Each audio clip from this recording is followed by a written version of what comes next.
Mark 5:1 பாருங்க.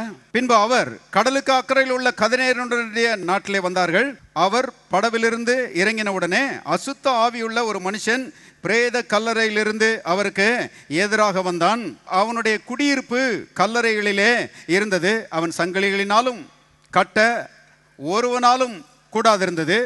அவன் அநேகம் தரம் விலங்குகளினாலும் சங்கிலிகளினாலும் கட்டப்பட்டிருந்தும் சங்கிலிகளை முறித்து விலங்குகளை தகர்த்து போடுவான்.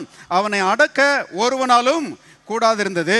அவன் எப்பொழுதும் இரவும் பகலும் மலைகளிலும் கல்லறைகளிலும் இருந்து கூக்குரலிட்டு கல்லுகளினாலே தன்னை காயப்படுத்தி கொண்டிருந்தான். அவன் இயேசுவை தூரத்திலே கண்டபோது ஓடி வந்து அவரை பணிந்து, இயேசுவே, உன்னதமான தேவனுடைய குமாரனே, எனக்கும் உமக்கும் என்ன? எல்லாரும் சேர்ந்து வாசிங்க. என்னை வேதனைப்படுத்தாதபடிக்கு தேவன் பேரில் உமக்கு ஆணை என்று மிகுந்த சத்தமிட்டு சொன்னான்.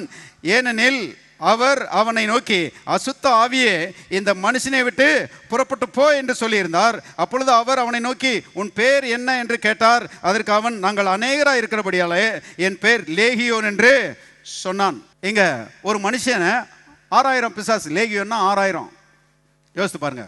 ஒரு பிசாசு பிடிச்சிருந்தாலே மனுஷனுடைய வாழ்க்கை பெரிய போராட்டமாயிருது.